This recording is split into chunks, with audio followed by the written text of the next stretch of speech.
Hello, hello, hello. Anybody home?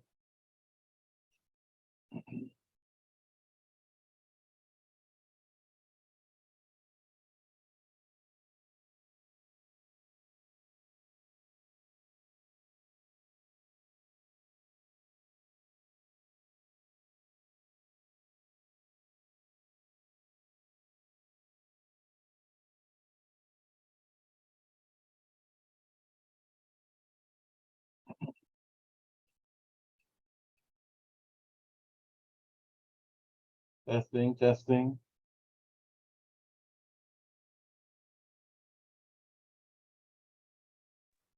I can hear you. Hi, Enrique. How are you? Good, how are you? Fine, just fine. Giving the others a few minutes to check in, and then we'll begin. Did you get all your notes and case study, Enrique?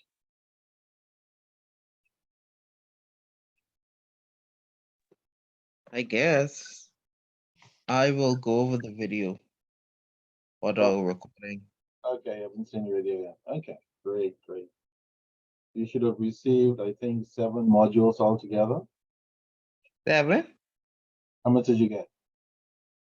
You sent some today? Not today. How much did you get? Um, I think I saw 4. I can't remember. The first 4. Okay. What about the case study? Did you get that? Which case study you mean, the research paper? Right. Yes. Okay, lovely, lovely. All right, so you're pretty much up to speed then. In the words of Tanika, pretty much. Tanika, there you are.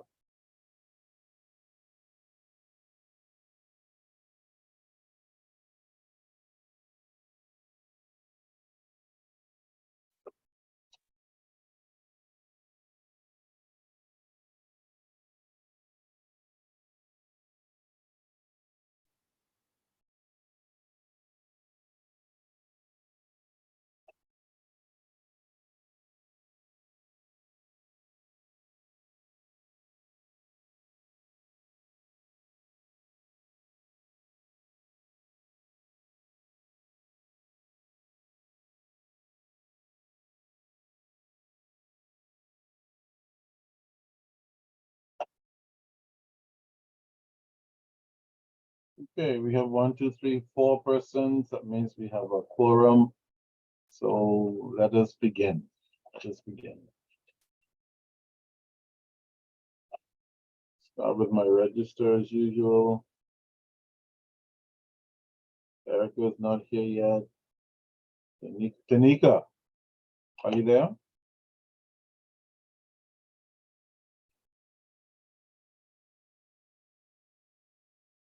Tanika Jackson.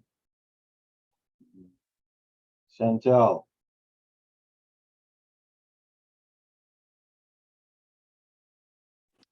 Present. Ah, there you are. Okay, wonderful, wonderful. Tanika, are you present as well? Yeah. Nigel. Yes, sir. Okay, hi, Nigel, there you are. Couple. And I know Enrique's here. Okay, so I guess the others will join us. Tanika probably eating a supper right now. What is the likelihood of that? All right. So up to now, you should have gotten at least the first 4 modules, first 4 chapters. I have 3 more, but that will come very soon. You won't need those 3 for your midterm examination, which is coming up when? Anyone? When is your midterm?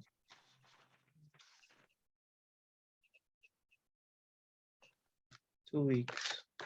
2 weeks. Week after next. Okay, which day of the month is that? Anyone has a calendar? April 5th? Question or statement? statement. Okay, April the 5th is our midterm date. Okay, please make a note of that. If you haven't started reviewing, etc., please don't wait until the last minute. April 5th is right around the corner. All right. Does anybody remember where we left off last time? Did we finish chapter 1? I hope.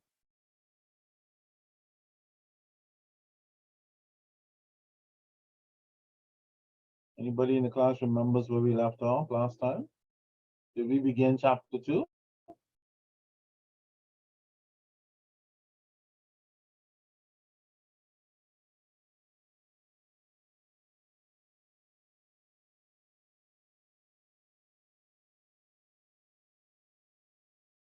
Chantel, did we begin chapter 2?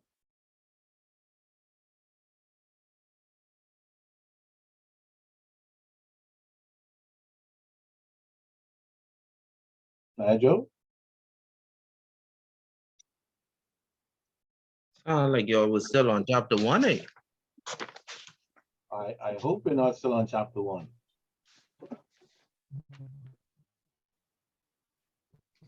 We are done with chapter 1.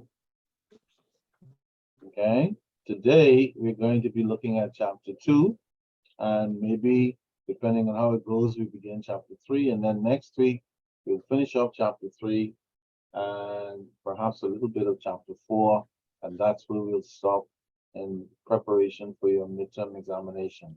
So you will have at least 3 to 3.5 chapters to prepare for come April the 5th. This looked like some heavy preparation. Not if you start in time. It'll only be heavy if you wait until the last minute. Okay? So make sure you start taking your notes however you study. Make your study notes, pick out the main points, list the things that we outlined in our discussions, whatever study method you use. The key is to begin.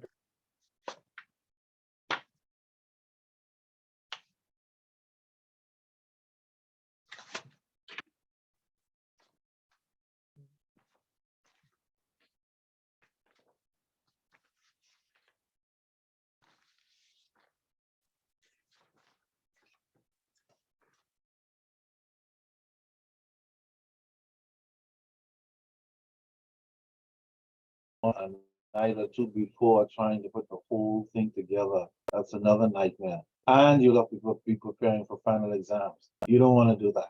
Okay? So plan your time, and if you do it well enough, you should be fine. You should be fine. All right. So chapter 2 then talks about the organization of a typical credit department. And remember, the great thing about a lot of this material is we're talking about merchandising credit, something that a lot of people don't talk about a lot, even though it's a multi-billion-dollar business, very informal compared to the kind of lending that you guys do within financial institutions, but it is credit nevertheless between the buyer and the seller, and it is a very unique, quiet storm of a credit arrangement that goes on out there. And even though the merchandisers have their own credit world, they still, of course, interact with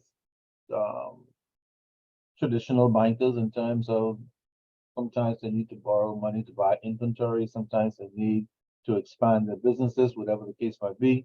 Sometimes they need an increase in their overdraft facility. So they find themselves involved in credit on two ends of the spectrum. One with their buyers, and then on the other side with their personal bankers. Okay, and so it's a very, very unique kind of credit arrangement. All right, so this credit thing that I keep talking about is, as I told you, is very all-encompassing, and so there's never a dull moment really if you're thinking and studying and looking at all the various types of credit. And I'm sure you guys have figured out even in the work that you do, there's never a dull moment. Okay, Chantel, are you there?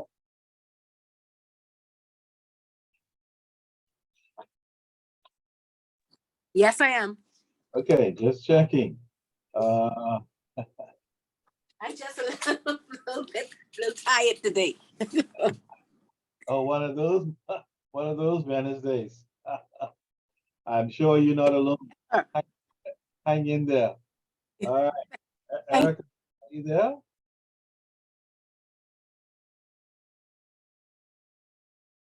Erica, I'm here.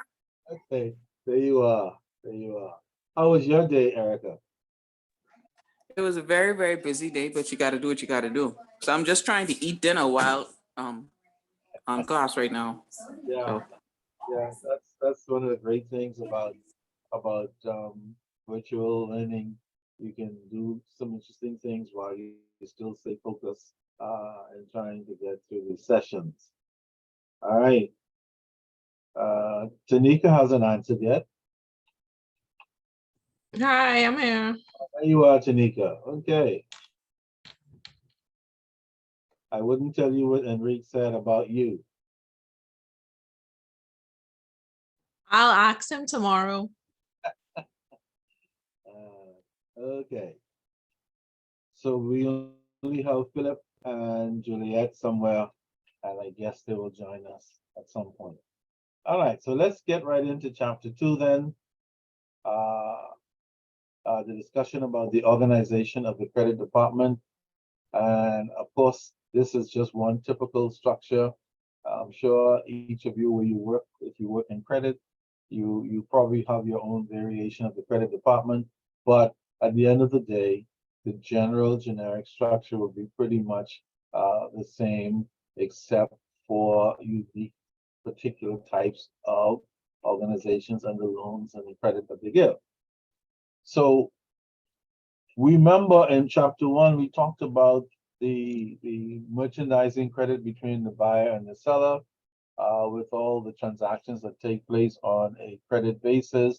And coming down to the end of chapter 1, we talked about the different credit terms that sellers can give buyers to make everybody's life a little bit easier. If you pay sooner, you get a discount. Or if you don't pay on the discount date, then you pay within 30 days. And so we have all these different kinds, pretty similar to terms that are done for other traditional loans. They're just of a different nature, but there's still loan terms or credit terms in terms of when the buyer is required to repay the amount that is owed. Okay. And so we are told that one of the main functions of management within the credit department is the control of the credit it grants. In other words, you guys know very well by now that you don't give credit to every Tom, Dick, and Harry, and Mary, and Sue. Doesn't work that way. They have to come in and somehow qualify, meet the bank's minimum standards for credit, and that's how we manage the world of credit. If you don't qualify, then the management will turn down your application. Simple as that.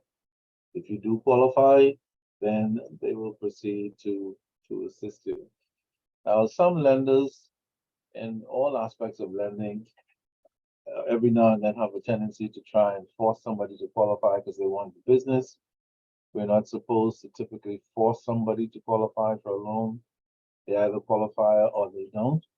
Now, if, for example, your total debt service ratio requirement, say for a traditional lender, is 45%, and somebody's up to 46 or 47, should you do the loan? The answer is, of course, all things being equal, you go ahead and do the loan. A few points or percentage points should not make the difference between the client getting what they want and the lender getting the loan out there so to make some money. Remember, lenders do not give loans for their health. They do not give loans because they are nice, sweet people. Lenders give loans because they want to make money. Okay, it's as simple as that. Can somebody tell me where lenders typically get money from to make loans? Where does the money come from? Let's say in a bank or credit union.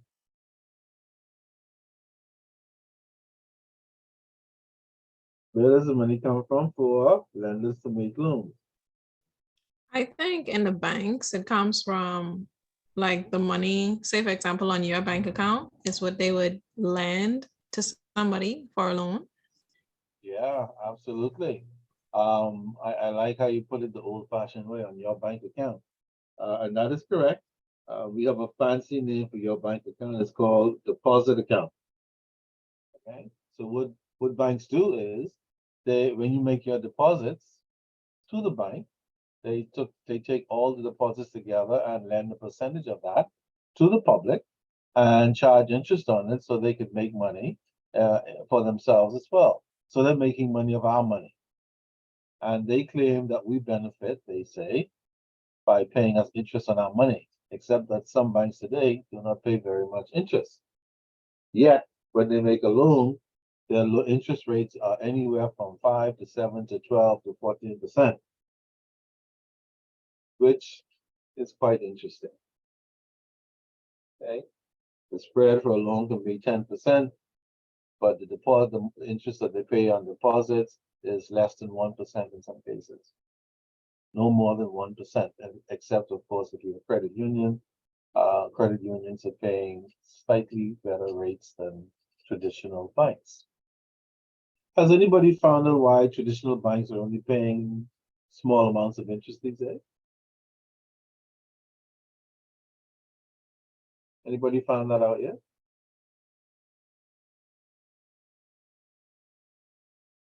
No? Okay. Well, whether you are a lender or not. Could I take a shot? Absolutely. Because banks are basically in the business of for credit lending, for lending funds, not for savings. Yeah. Well, that's an interesting perspective. And the answer to that is yes, that is true. The only problem with that is that has been getting on the nerves of depositors is that, yeah, we understand that you're in the business of lending money and making money on our money. We get it. We get that slick deal from hundreds of years ago. But what depositors are also upset about now is that since you're making 10 or 12 or 14% on my money, how come you only paying me 1% or less on my deposit with the bank? Okay. So they're not happy that they're getting such small interest payments coming back, and rightfully so. Yet, nobody has raised the question about it. Thank God for the credit unions who are giving 2 and 3 and 4% in some instances somewhere. Were it not for them, the return on our deposits that we put into financial institutions would be a horrid sight. We hardly make anything on it. May as well put it under your pillow sometimes, in some cases, unfortunately, where it's not safe. Okay? So yeah, you're absolutely right, Chantel. They seem to have gone strictly on the side of making money from our deposits, and they seem to have forgotten that since they're making so much money from our deposits, they should be paying back a reasonable return on those deposits, which they are not doing these days, fortunately. Once upon a time, it used to happen 3%, 5%, even 7% interest. Imagine that. And in some unbelievable cases, 10%. But they were the glory days. They've gone off somewhere. So the credit department's responsibility is for controlling credit, making sure that loans are given to borrowers who qualify, no matter what type of credit it is. Doesn't matter. All right. The idea is to give loans to persons who qualify, whether you're a consumer, whether you're a business person, whether you're a merchandiser, doesn't matter. You have to qualify. And then this is a pre-qualification process. If you meet that standard minimum, then you can go ahead and find yourself getting credit. If you don't, then they decline. Has anybody in this room ever been declined for a loan? Ever? Speak the truth and shame the devil.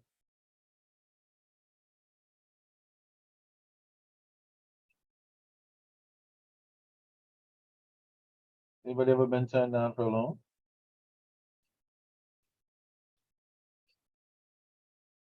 No? That's fantastic. Because I remember many, many decades ago when I went in for my first car, it cost us $1,000 for an old something. And I didn't have $1,000 because that was a lot of money then. Ton of money. And so I went into the Bank of Nova Scotia. I was what, 19 or something. And I said, I would like to borrow $1,000 to buy this car because I don't have a car. And by the time they finished taking my application at 19, they said, I'm sorry, Mr. Wilkinson, you don't qualify for this loan. And I'm thinking, but it's only $1,000. They said, we know. But we have a qualification standard for loans, and you don't meet that requirement yet. So this thing, and that's what credit departments do. You have to qualify. Okay?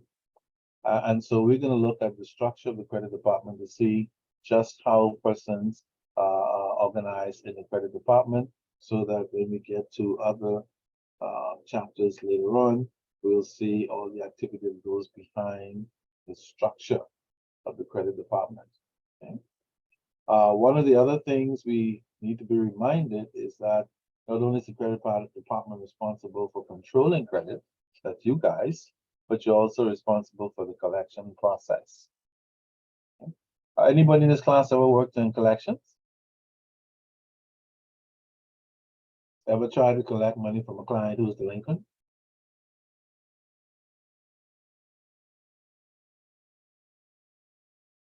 I have.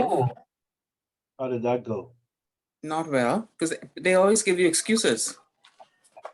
Well, yeah.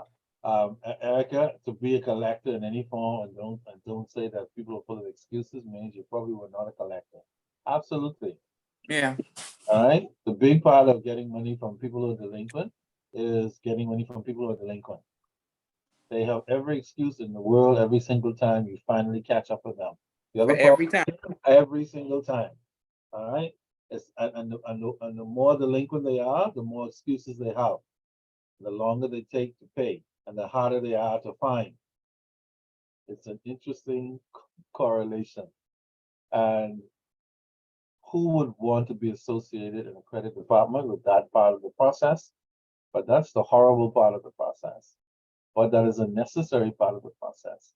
And that is a part of the process we'll discuss a little bit at the end, coming to the end of the semester as well.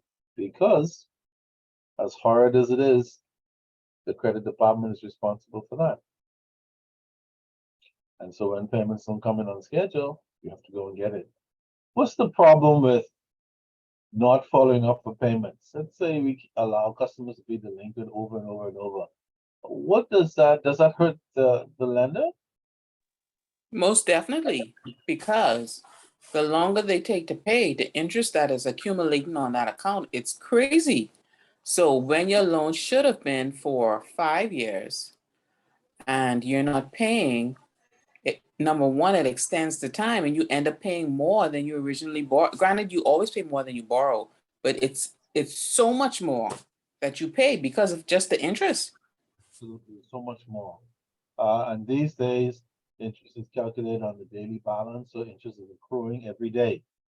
And so the longer you take to pay, the more you'll be paying in interest over time. Okay. A lot of people who are borrowing money do not realize how the principal interest situation works. I would like to think that everybody in this class has an idea of how principal interest works. But essentially, when you get a loan, can somebody tell us what happens with regards to loan payments? How does that work in principle? But when you get a loan, how does the payment work in principle?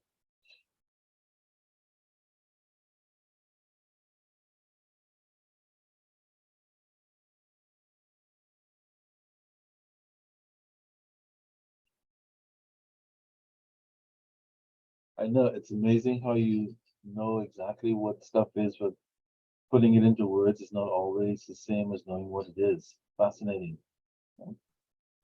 What was the question? When you get a loan, how does the payment process work? How does the payment process work? Mm. I don't think I know what you mean by that. Let's say, for example, You go in to get a loan and they say that your loan payment is $300 a month. So every month on the 30th or whatever the due date is, you go in and you make the $300 payment. Now, for the customer who makes a $300 payment, they're just making a $300 payment. That's what many customers are only aware of. What they're not aware of is what's going on the other side with that payment. When the bank gets it, what do Oh. you do? Well, I know for us, when you make your $300 payment, first we take out the interest. Then we take out pretty much what we spent for your insurances for that month. Mhm. Then whatever is left, hopefully something is left over, it would go to principal. There you go. Thank you, Tanika. I hope everybody understands that concept. And I suspect that interest is calculated on a daily basis. Correct. Yeah. So the later you are with payment, the more interest will accumulate on a daily basis. So much so that if you don't go in on time or soon after, your interest can accumulate to enough so that nothing goes to principal for that month. Everything goes to interest and charges. And that's why a lot of people take forever to pay off a loan and they don't understand why. Like, I've been paying this loan forever. Because they don't understand it. Every time they're 10, 15, or 20 days late, they end up losing all the principal to interest payments only. So the principal does not move, or it moves very slowly. Okay? So a lot of people who are borrowing money, they don't understand this concept. They don't understand that if they are not timely in their payments, that it hurts them in the long run, not necessarily the lender. As long as you're making payments, the lender is always going to be thrilled. And every time you're late, the lenders would like for you to be on time. But when you're late, you don't hurt the lender. When you're late, you hurt yourself as a borrower, because all that interest that accumulates because you're late goes into the lender's pocket as interest income. Okay? It's a nice thing to know if you are a borrower. And all of us will be a borrower at some point in time. So the credit department is responsible for credit, it's responsible for collections. And one of the things that we need to keep in mind as lenders is that the basic function of credit is to protect the capital of the business. What is the capital? Whatever money is there that is being used in order to make those loans. So in the case of a bank or credit union, they use deposits. So whenever a loan is made, the bank is very aware that part of that money that's coming back is depositor's money. Part of it is interest income or profits for the lender. So one of the reasons why lenders keep running you down when you're delinquent is because they're trying to do everything possible to do two things. One, collect the interest that is outstanding on that particular account so that they can put it into their account. And two, to recover all of the amount that they loan to you, because that money really doesn't belong to the bank. It belongs to its depositors. Amazing how that happens. And banks have been doing this for centuries. Getting rich of our money. How about that? All right, Mr. Wilkinson, excuse me, I have a question. definitely. So with the Bahamas Mortgage Corporation, we don't take in deposits. No, you don't.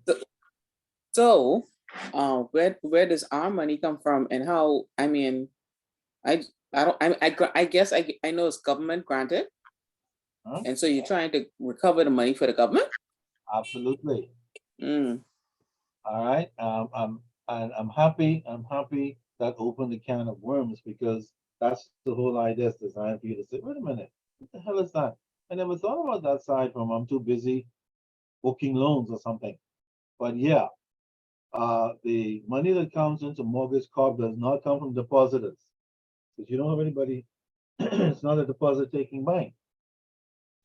So all of the money that you guys loan to the public comes from the treasury. Okay, I suspect every year, the Mortgage Corp, well, two things would happen at the Mortgage Corp. One, every time loan payments are made every month on those mortgages, okay, that money is then reinvested into future loans. In other words, a lot of the money that Mortgage Corp uses is money that's been turning over year after year after year, from the very same loan payments that are coming in from all of the persons who have loans with you. So that money came in from the government originally, and then as time passes, you keep rolling it over and turning it over in terms of payments coming in. And this is why the Mortgage Corp is also interested in collections as well. They can't say, well, since it's the government's thinking when we don't have to run it down, keep it or don't pay. They don't say that. They run you down for it because that money goes back into the Mortgage Corp's account for further and future lending. Okay, by all means. And then, of course, if for some reason the capital position of the Mortgage Corp starts to go down for whatever reason, maybe bad loans, a lot of loans were being written off and not collected, or whatever the case might be, then the government will make the decision, okay, we'll put another 10 million into Mortgage Corp so that they can continue giving these affordable loans to the public. Okay? But remember also, even though the money from Mortgage Corp comes from the government and the treasury, whose money is it really? Anyone? Still the Bahamian people, right? Yeah, the taxpayers' money. Okay, absolutely. Sometimes we forget. Some people actually believe the money in the treasury is the government's money. Well, the government, it's not the government's money, it's the taxpayers' money. Okay. We sometimes forget that governments are elected by people so that you don't have everybody trying to run a country. But they are the representative, that's why we call them representatives. They are the representatives of the people. They represent the people, and therefore it's all about the people's interests, even though sometimes we may not get that feeling. Because governments and politicians have their own entirely different program that they run outside of what is required for the people. That's a whole other issue. All right. So the organization of the credit department. Now, remember, credit management is about protecting the assets of the company, the capital, collecting money that is outstanding, and so on. And so every day we get up, we're giving loans, we're collecting money, but management is always watching to see, are we getting enough of our capital back? Are we running low on capital? Or what other banks would call deposits? Do we need to go back to Treasury and say we need another 5 million in order to continue giving loans because the loans are being called ma'am. high? Wait, hold on. I don't think we're not, well, as of right now, we're not funded by the government at Bahamas Mortgage. Who funds you? We use our own Quasi. funding. Yeah, but I believe when we started in 1980 something, Yeah. well, of course, you would have to have some capital from the government, but as of right now, no, we don't get funds from the treasury. So so what you're saying is the initial capital was rolled out, and so you're continuing to live on those loan payments coming in. Correct. Yeah, absolutely, and that's the idea. You don't want what you don't want to go back to the government and say is we need more capital. If you have to say, Correct. yeah, if you have to say that, that means that you're running the Mortgage Corp down the way they ran down Bank of the Bahamas a couple of years ago Mm-hmm. by giving bad loans to a bunch of people who were not paying the loan. And as a result of that, we ended up with Resolve. Anybody ever heard about Resolve? No? I remember Resolve. What do you remember, Erica? I remember that they created this company, this next entity to take over and deal with all the bad loans that Bank of the Bahamas had. Correct. And I don't know if they're still operational, but I remember that was the main reason why they created it. They are still operational, Oh, Yeah. okay. trying to collect the money. Your colleagues may not have heard about Resolve, may not have remembered, but make no mistake, when Resolve was established a couple of years ago to take all those bad loans from Bank of the Bahamas, Resolve took in bad loans in the amount of approximately $500 million, better known as $500 million. Okay, folks? A nightmare by any stretch of the imagination. And they're still trying to collect those money, and they'll be trying to collect them until thy kingdom come. And when they think, I guess everybody's forgotten, they'll write them off and it'll be history.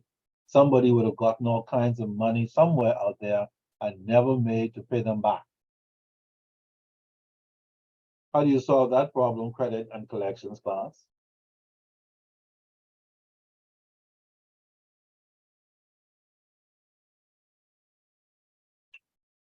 I know.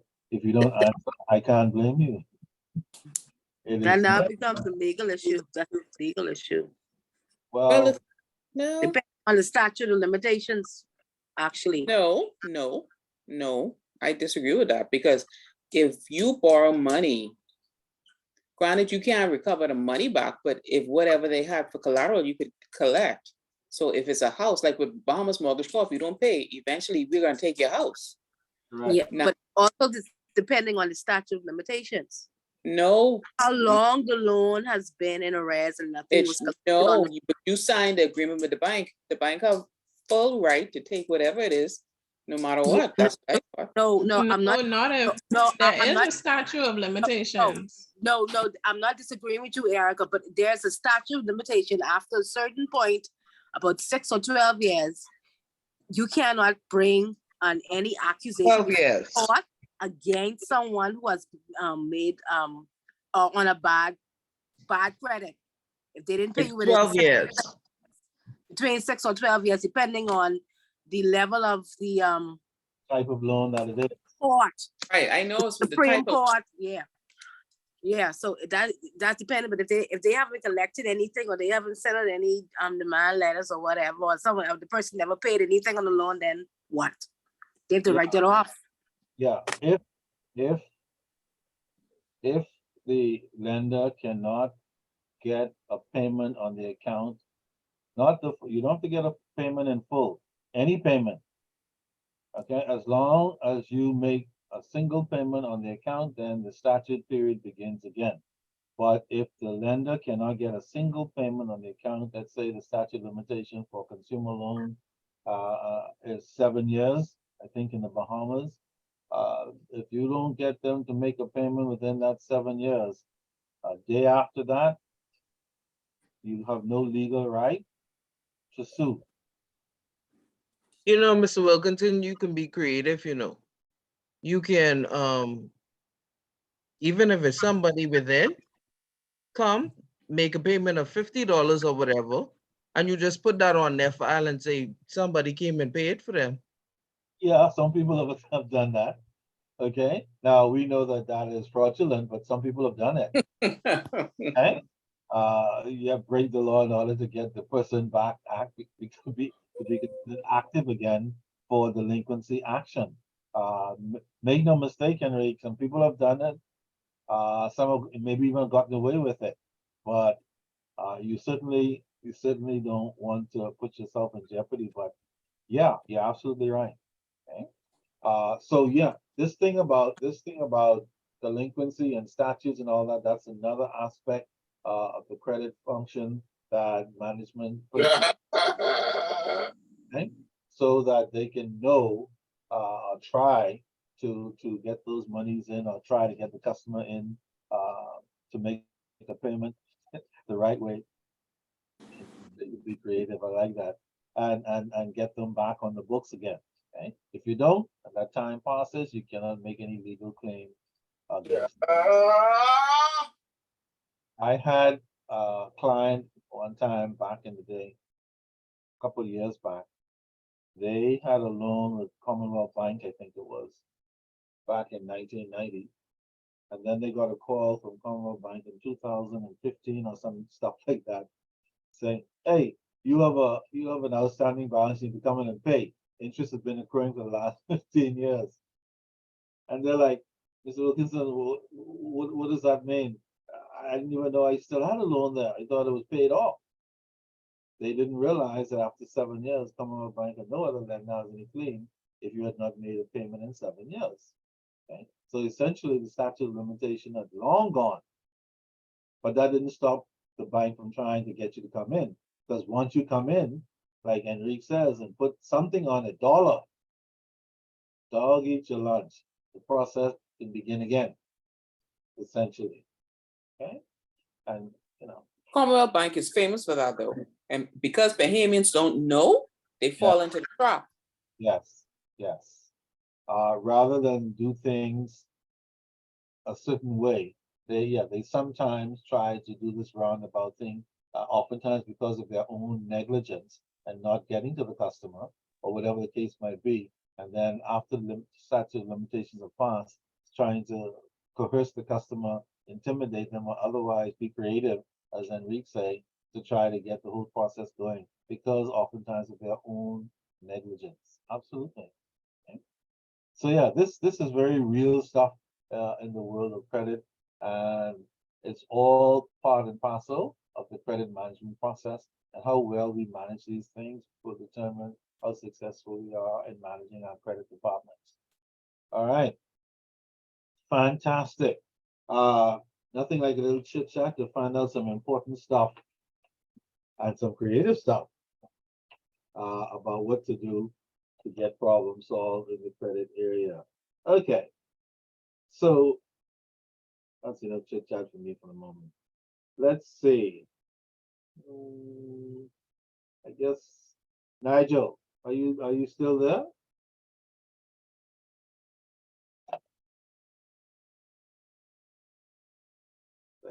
The hell no. I'm off. Yeah. I like how you be doubting me. Why you be doubting me? I like that. There you are. No, I'm I'm not. driving home right now, so I am driving home right now. Oh, you on the road? You on the road? Yeah. Okay. I enjoying this podcast, man. I love it. Keep it going. Keep it going.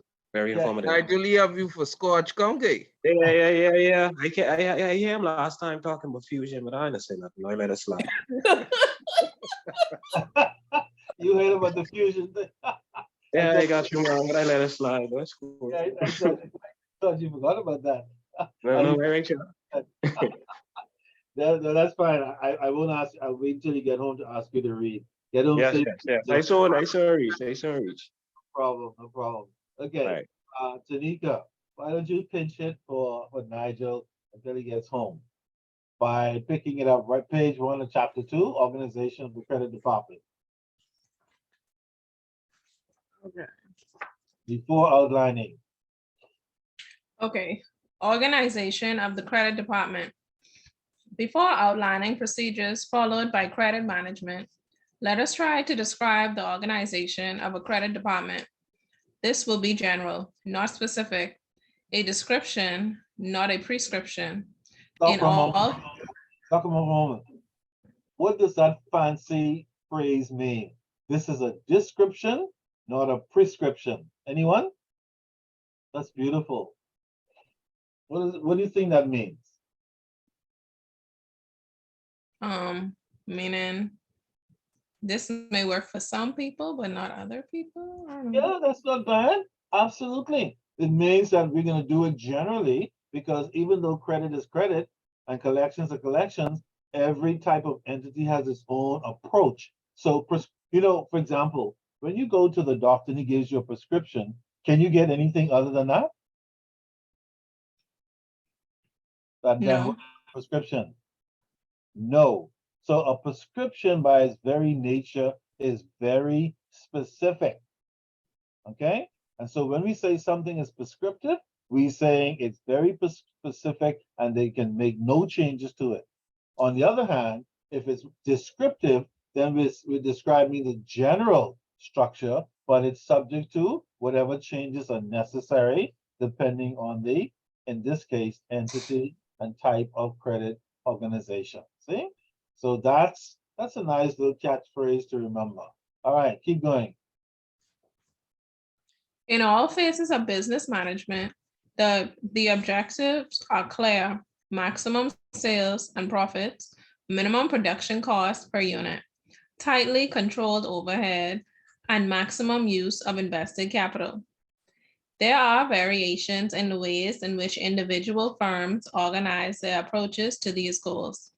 So there are differences in the organizations of credit departments. There exists no uniform system. It depends on the size and needs of the enterprise. One concerns credit department is another concerns owner or office manager. In a small business, the proprietor or manager usually approves or rejects the credits and collects the slow accounts. As the business enlarges, this function is usually taken over by the office manager. When the operation expands so that the credit function requires the exclusive services of one person, this employee is the credit manager. If the company is still bigger, several people may be employed to assist in credit determinations, investigations, analysis, and collections. At the extreme end of the corporate spectrum, the credit manager might be in charge of hundreds of people devoting their full time to credit work. In such an organization, the credit manager is more an administrator, although no less a credit person. The work of the credit department in such cases is divided among a number of job classifications from clerical to executive levels, but the duties performed and the job titles vary from company to company. The duties too are assigned differently in different concerns. Information gathering, analysis, credit granting, and collections may be handled separately, each by a different individual or group. In other concerns, people will handle combinations or all of these duties.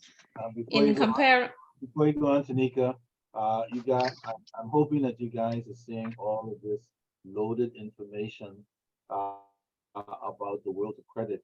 I suspect that as she's reading, you should be able to identify a whole lot of this stuff in terms of how the credit department functions, who's in charge of what, and say, yeah, cool, interesting. And maybe even at the end of the day, you might decide, wait a minute, I think I have some suggestions to take back to my credit department that might improve things or might create even a better structure. Okay. And so the idea is the information is clearly designed to be descriptive, see, not to tell you what to do, but rather provide you with the information, and then you can take the concepts and apply it in your own unique environment. Notice in that last paragraph she read, in terms of the duties of the credit department and persons in it, those steps that she mentioned, no matter what type of credit operation it is, these steps apply, okay? We gather information by taking an application from the client. When we get the information, we analyze it to say, hey, what about this is true? What about this is may not be true? What do I need to check? Okay. And then once the analysis is done and all the information is gathered, then who is responsible for making the credit decision will go ahead and make that credit decision. And again, these are generic steps that apply to any type of credit entity, very descriptive in nature and very open to changes to adapt it to whatever type of credit you're doing. That's the beauty of it. Okay, Tanika, keep going. In comparing two organizations doing the same annual volume, we might find one credit department much larger than the other. A closer look will show that the company with the larger credit department has more credit details to handle, for it sells an item bought in large quantities by large industrial users.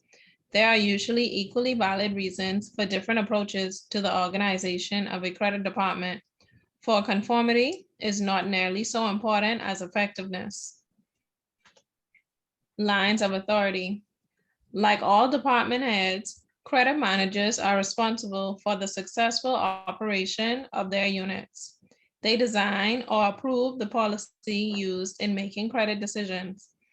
They establish the procedures and means of gathering and analyzing credit information, setting credit limits on customers, and collecting delinquent accounts. To outline the way these tasks should be performed, they might prepare job manuals or descriptions. The typical credit manager is an experienced analyst and thoroughly understands each job in the department, probably from a background which included time spent at each of these jobs. The credit manager should personally handle the major customers, large borderline cases, marginal accounts, and all important problems and special situations. Let me ask you something, guys. Why is it that the credit manager is suggested to be the person to handle these kinds of cases? Why don't we just let the credit clerk or the credit supervisor, why is it the manager is, in this case, being personally asked to handle things like the big ticket customers, those borderline cases that could result in potentially losing the client if you make the wrong decision or say things the wrong way, or if you have a marginal client that's difficult to qualify, somebody needs to look at some other things. Say, okay, you're marginal, but we could still do this business. Why is it that these kinds of jobs are considered the appropriate for the manager and not anybody else?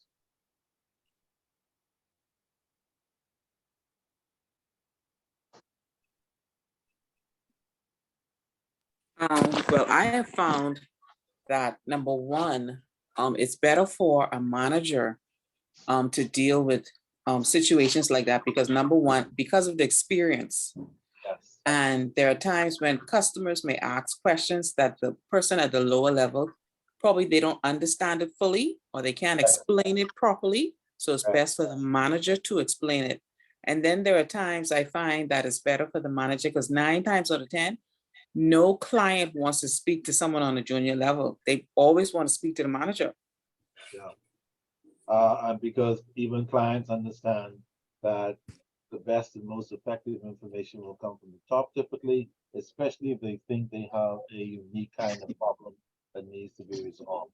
Even if that problem is just trying to find out why the same teller they go to every week never smiles. A lot of people say, like, why is that a big problem? Well, for some clients, that is a big problem. Because some clients, they don't like sour faces, period.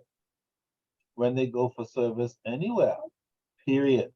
Okay, so yes, the manager is perceived to have the experience, the knowledge, and the practical, and the ability, and the mindset, and the kind of character, hopefully, that they can sit down in a situation and explain clearly to customers, give them answers, make them feel comfortable, give them results, okay? Rather than God knows what.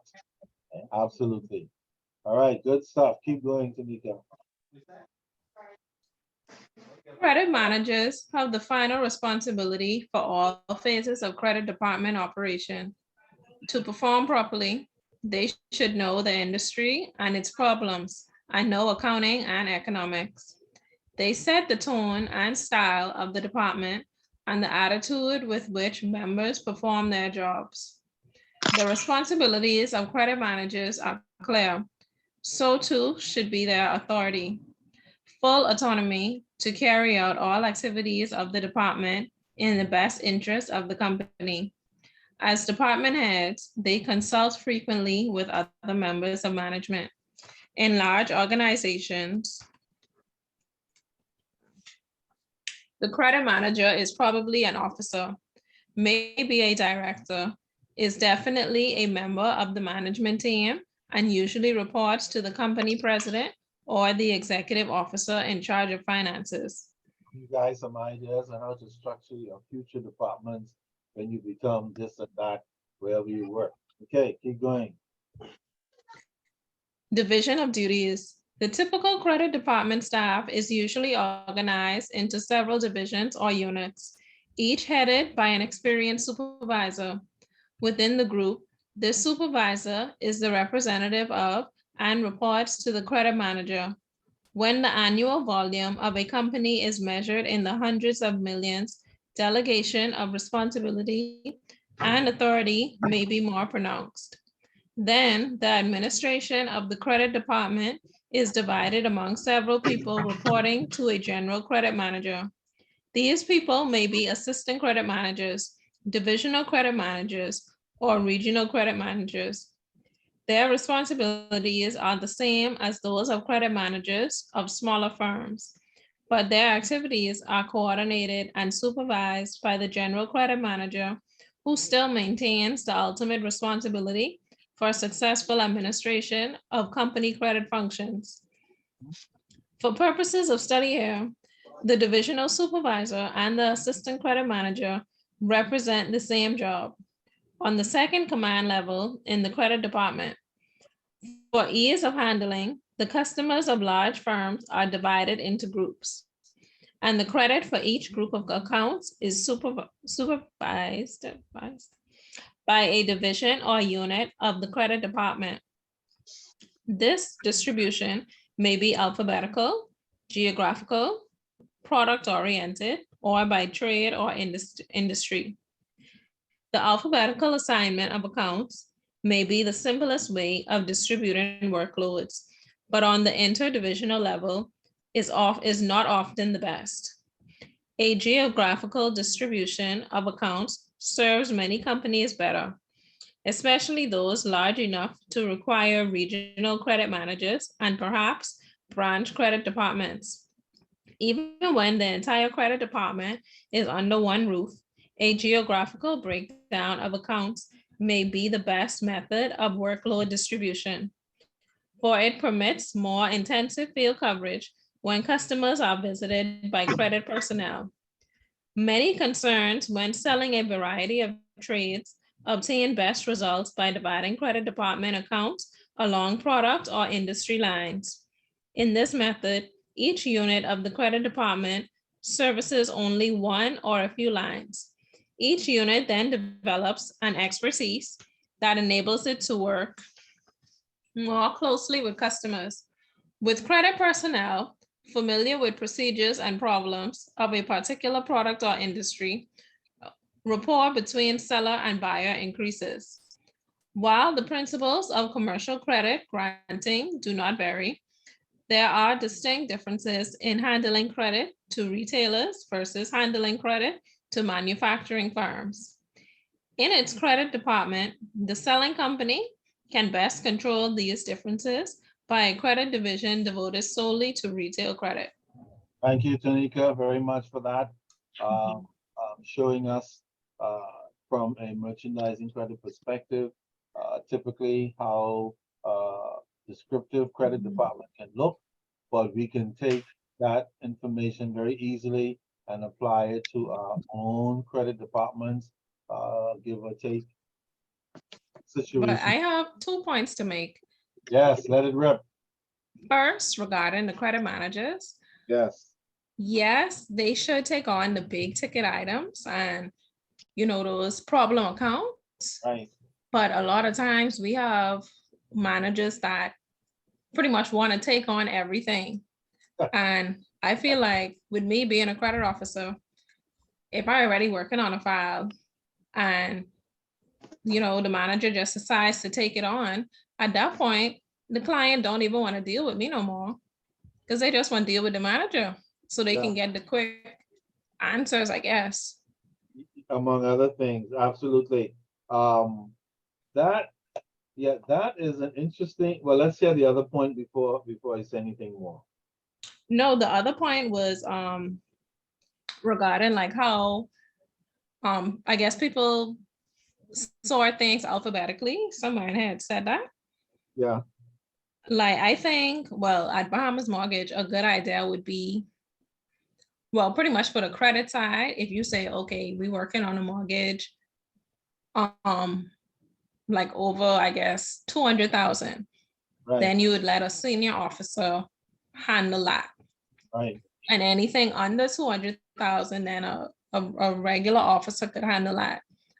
And with regards to collections, I think it would work best if, you have the 30 to 90 days, whatever the terminologies are for them. right, Like that classification would work better than, okay, you have A through H, and this other one have H through whatever. right. Because the more experienced officer should have, the more tedious accounts. That makes Yeah. sense? Yeah, it does make sense. Absolutely. The more experienced collectors and officers should work the accounts that are more difficult to collect, because even delinquent accounts, just like what we call more sophisticated loans, they require a certain kind of expertise and experience as well. All right. Like for example, Enrique said earlier, we can be creative and see let $50 land on the account from somewhere out of heaven, and then tell the customer, fine, we got you now. Start making payments or we'll sue. So yeah, definitely that is the way it should be done. Unfortunately, some credit departments sometimes end up in turmoil because of what you said, the same two things you said. One, the distribution of delinquent accounts, for example, may not be using the best methodology. For example, what we call aging accounts, like you said, 30, 60, 90, you call it the aging accounts process. This is the alphabetical application. And for some people, if you do alphabetically, then you end up with all kinds of crazy accounts coming up that may not be qualified to deal with, et cetera, et cetera. Okay? So yeah, that is a very real issue. And so is the first point you made. Certainly something for persons to be thinking about. Because yes, we do have some persons and organizations who try to act like Supergirl, Superboy, try to do everything themselves, don't want to delegate to other people, don't think other people can be trusted with delegation, don't understand the value of letting other people do stuff, and then you just check it out to see if they're doing it to your satisfaction. A lot of supervisors and managers still take a long time to get that. And so, yeah, they're constantly getting, quote unquote, getting in the way, and also frustrating their subordinates as well by not letting them take the initiative and not letting them go through the learning process, by not letting them see things through to the end. Okay, for sure. Okay. So those are two excellent points that really we don't see in the textbook, but we certainly know that those things happen in the real world. So yeah, you want to be alert and kind of see when you see those things and decide, okay, what am I going to do? Am I going to blow the whistle? Am I going to make a suggestion? If I'm the person responsible, am I going to make the change? For sure. All right, thank you very much. Great point. Okay, let's see. Eureka, why don't you pick it up from Tanika? I guess Nigel is just turning into the driveway. He'll let us know when he's available. Normal functions of credit department. We have established that the customers of a credit department are divided alphabetically, geographically, according to the industry or product, with each group serviced by a credit department unit or division. We have also established that the unit has a supervisor to whom are delegated many of the responsibilities of the credit manager and who might be called an assistant credit manager. In some concerns, this individual may handle most of the work of the unit. In a large concern, the supervisor may oversee a number of people. Several of these associates are credit analysts, among whom the accounts in the unit are divided, usually alphabetically. These people do the bulk of the credit work. They gather the necessary information, analyze it, set credit limits, approve or adjust selling terms, and follow delinquent accounts for payment. They refer unusual credit requests to and discuss borderline and problem accounts with the unit supervisor. In some concerns, all credit rejections are referred to a supervisor for review. Some concerns require that the account, which owe more than a certain dollar figure, also be referred to the supervisor.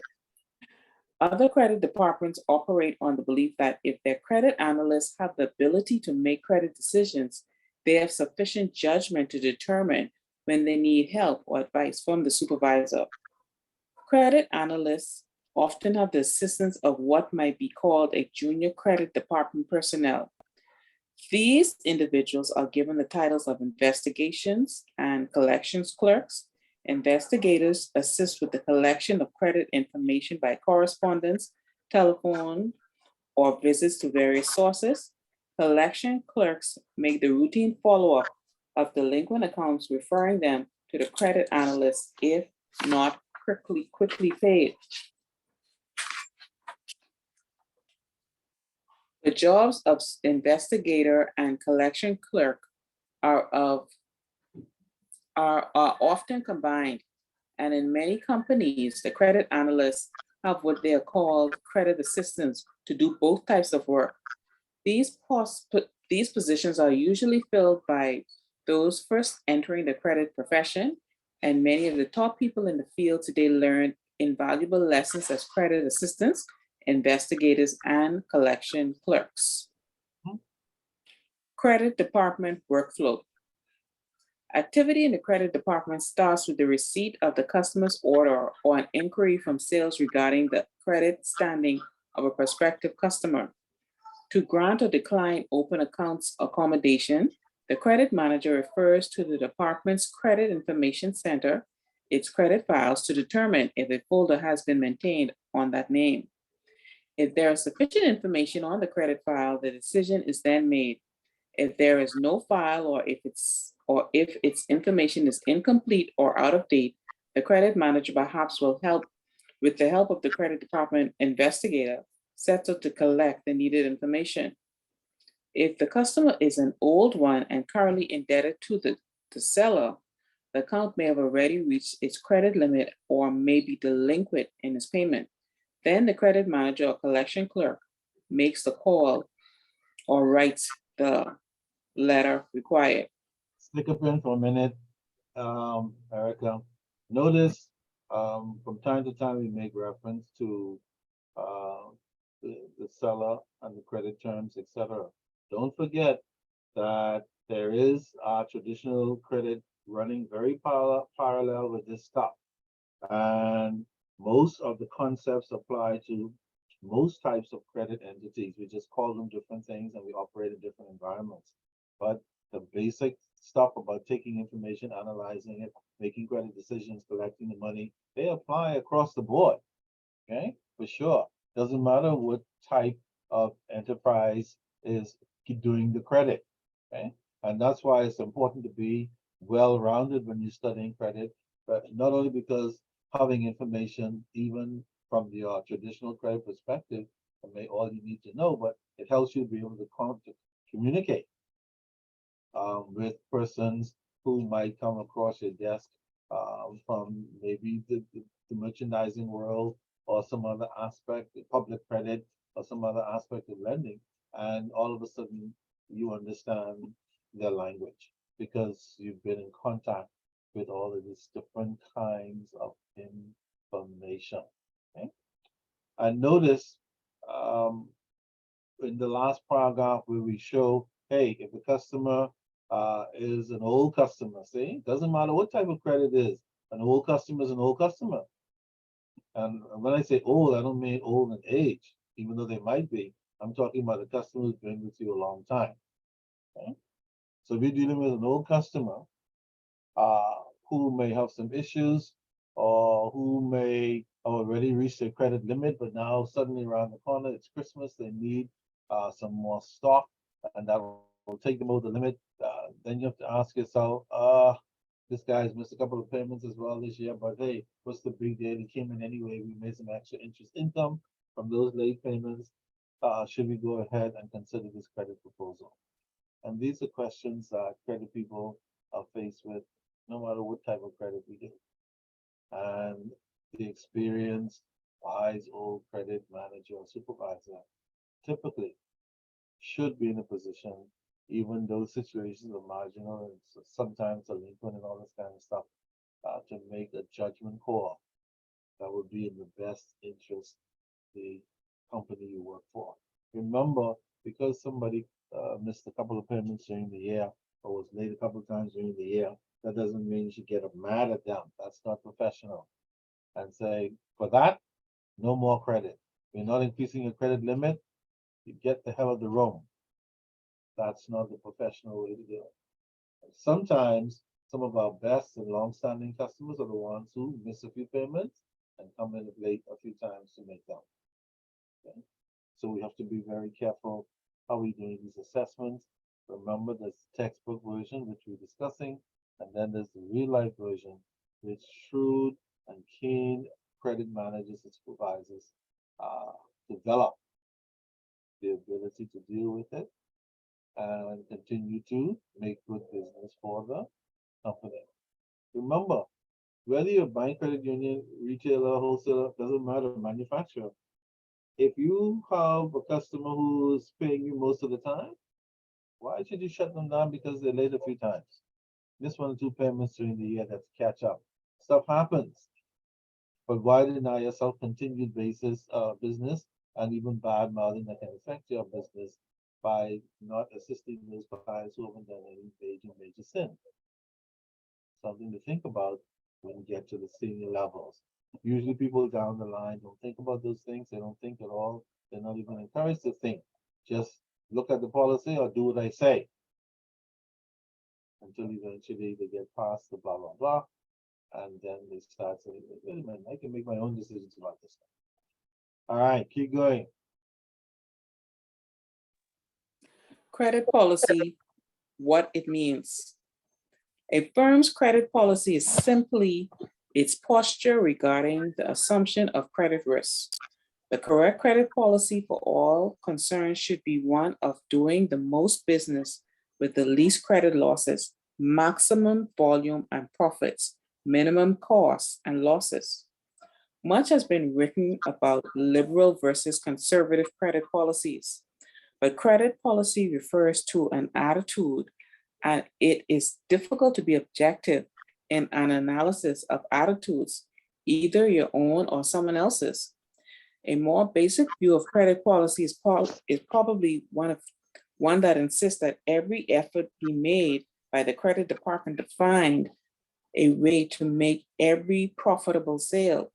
The function of the credit department in this view maintains is not to find reasons to say no.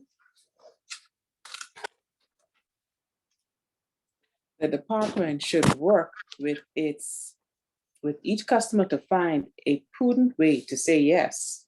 Pick up in again, Erica. Can't let you go any further until we say this. See, somebody said earlier, I think it may have been Tanika, when she said, whether or not I've been thinking. I think it was Tanika. She said something like, you know, Mr. Wilkinson, the government doesn't have to fund us at this stage of the game. And I said, oh, really? How come? She says, well, because we have our own money, quote unquote, that we use to continue to do loans. And I think we agreed at some point that yes, if your collections process is good and most of your clients are paying their loans on time or reasonably on time, then the money keeps going around in a circle. So all those payments that are coming in means money available to lend out again. Remember, by the way, Just ask a question for Mortgage Corp people. Let me see if you guys have thought about it lately. About how many clients Mortgage Corp would you say that the Mortgage Corporation has altogether? Ballpark figure. I know it will not be exactly. Ballpark. Quick and dirty. Can you repeat the question? How many clients do you think the Mortgage Corporation has? It's close to 4,000. 4,000, yes. Okay. Yeah, I think like 4,000. Okay, let's use 4,000. That's a good number. If you have a phone or calculator, let's say that the average, what is the average loan payment at the Mortgage Corp? Not the exact average, given the high and low. 1,000. Average is 1,000. Okay, Yeah. these are mortgages. All right. So let's say 90% of the clients pay. Delinquency is 10%. So $900 average. The other 10% is potential delinquents. So $900 times 4,000, how much is that?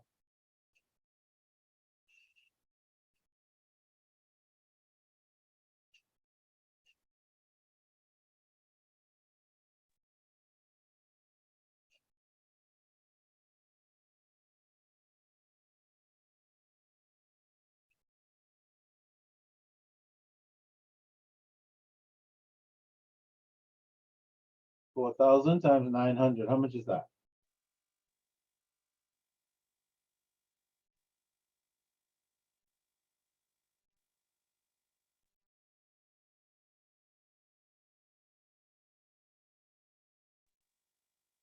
Not enough to cover our expenses, all the corporation expenses, employees, travel arrangements, all those other stuff. So we still get funded by the government.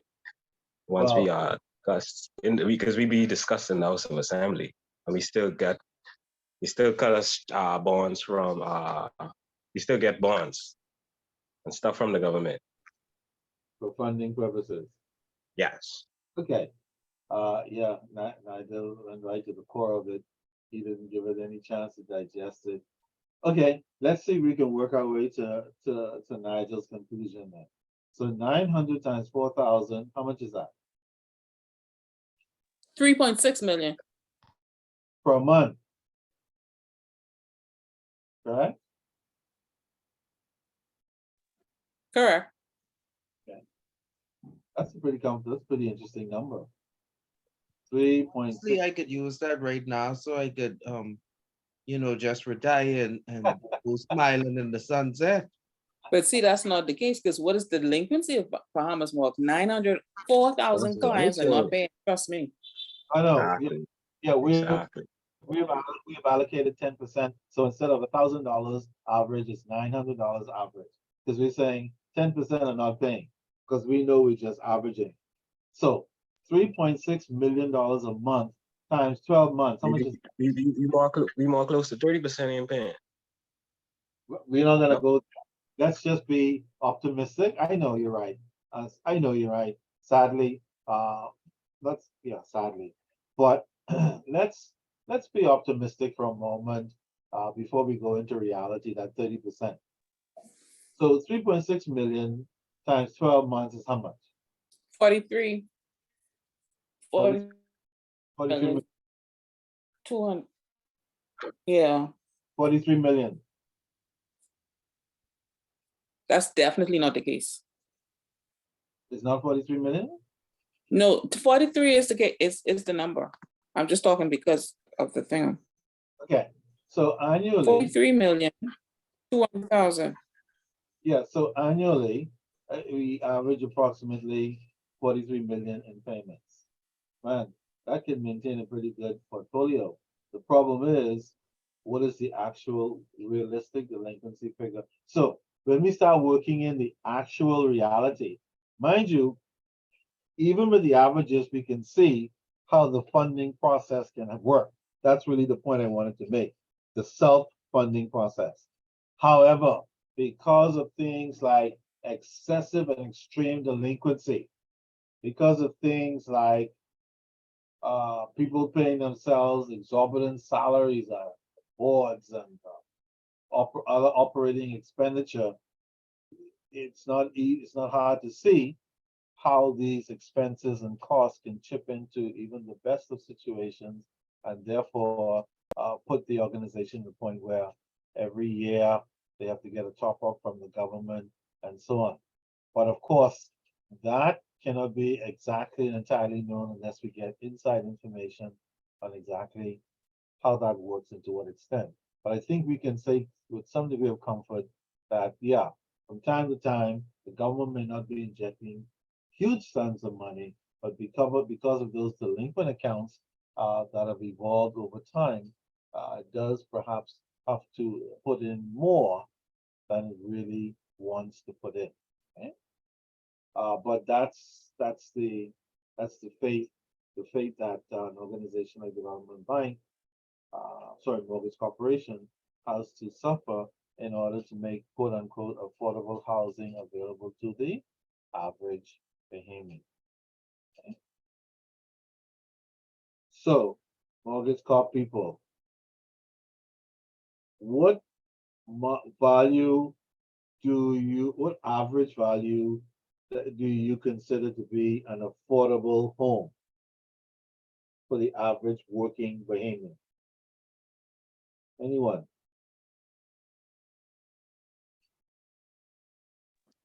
250,000. It's my foot. That the average Bahamian can pay that 250,000.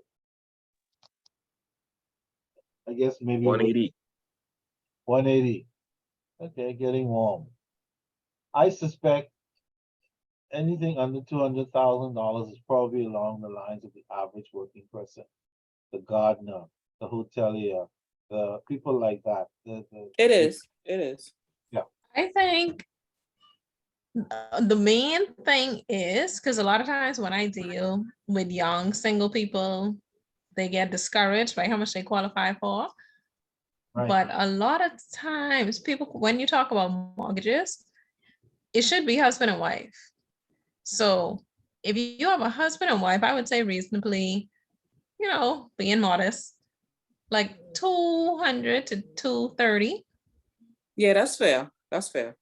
Yeah, Yeah, with two persons over 25 to 30 years. correct. Yeah, that is affordable between two persons. Okay, which is why sometime during the closing process, when you're signing out all the documents, and are you guys getting this thing for 25 years? Plan to be together for at least 25 years until our loan. Then you can go back home to your parents if they're alive or something like that. Okay, by all means. So yeah, and again, these are all the variables that we look at. And notice they all tie into this question of profitability. See, the average lender, bank and credit union, well, credit unions aren't looking to make a profit directly, but they do because of the spreads that they have in the loan interest. Banks in particular and such financial institutions, insurance companies, etc., they're looking to be profitable, not looking to lose money on their loans. Okay, if a credit union loses some money on their loans, they say, hey, some members they write it off within reason. Okay, within reason. Okay, but again, the idea is whether you profit for profit or not. These are the motivators: one for members, one for profit, and as a result of that, notice we are told generally credit people should not be looking for a reason to say no. Instead, they should be looking for a reason to say yes. Right? And some people they don't get that. Like, really? Suppose they're a bad customer, then if they're really bad, then you say no. But you don't look to say no first. In other words, credit people are looking to make money from loans and to be successful in lending to members or whatever the case might be, in merchandising businesses and buying goods and services, whatever it is. It is suggested that the first thing you look at is every way to do it. And then when that fails, and the circumstances force you to say no, then you say no. Okay? That's a pretty interesting concept. That came up decades and decades ago when I was a young lender at Bank of Nova Scotia. Scotia had a very strict lending policy, but even in that strict lending policy, the policy the position I have a was, question. yes, What would you do in this situation where you have a client who died and their life insurance wasn't enough to pay off the loan right, and they don't have a will? yeah. What do you do? Yeah, one of the other nightmares. That starts off with the person who died, moves into the family members who are crying and mad at the same time, and then finally gets to the credit department where there's a mortgage or such thing, or some loan outstanding that needs to be paid. What do? The insurance is not enough to pay. So once the insurance money is applied, you still have a balance of whatever the balance is. Now, if the person who's died had somebody else, let's say the husband died, this guys tend to die sooner, by the way, Nigel, in case you didn't know, on average. I don't know why, maybe we're just too bloody busy, we don't have enough fun or whatever. But yeah, let's say there's another signature on the loan, a wife. Let's say the husband dies, she's the one left. Then, of course, if the insurance doesn't pay it off, then she starts crying even harder because now she's saying, now the insurance did not pay it off, it's still a balance outstanding. They're going to take my house. I can't afford this loan payment on my own. All of those things might be true. And so now, Mr. Nika, you and your credit team have to sit down like Putin and Xi. Anybody knows those names? Putin and Xi. Xi Jinping. I do. Okay. One. How come we're the only people who know about Putin and Xi Jinping? How did that happen? I watch the news religiously morning and evening before I come to work, before and Okay. after work. I Yeah, like to date. you like the news thing, keeping up to date. Yes. Nothing wrong with that. That's exactly why those names mean something to you. But for the rest of you, those two guys happen to be one, the leader of Russia, who's killing all those people in Ukraine because he wants to take Ukraine back. He wants it before he dies, I guess. Maybe it must be his lifelong dream to kill a bunch of people so he can get it back, whatever the crap it is. Another group of young men are dying for nothing. Innocent women and children are being displaced and murdered for nothing. Okay, so that's the Russian guy. Then we have his counterpart who went to visit him yesterday or today, the head of China, Xi Jinping. So these two communist leaders are what we call in bed with each other with what appears to be their own personal madness. Okay? So why do I say that? Going back to the question of what happens if the insurance doesn't pay off the thing in full. Then if there's a second person like a spouse who says, I cannot afford the loan payment on my own, what am I going to do? I still have little children, I need the house, and so on. So the credit department, Tanika, you and your gang, and others will have to sit down like Putin and Xi Jinping and come up with a solution that best fits the organization you work for and your customer who's been paying well for 15 years. You have another 15 years to go.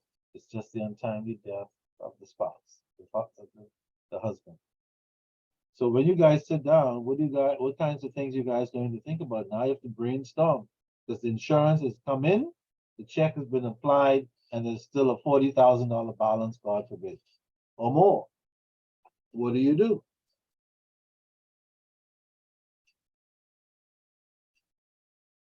Clock is ticking. Well, what tends to happen is the family would pop up out of nowhere and be like, okay, we're working on a probate. And they would be doing that for years. Yeah, until another generation of the family is born and grown up. Yes. Yeah. That's But what- while they working on the probate, this loan's still on the books. And now it's still in. Yeah, accruing interest every day. Not once a month, every single day. So now, if they take years to come in, a 40,000 loan with insurance charges to cover the building, for example, over 5 to 7 years, can end up going from 40,000 to 80,000. Mhm. Some crazy number because of interest that is accruing.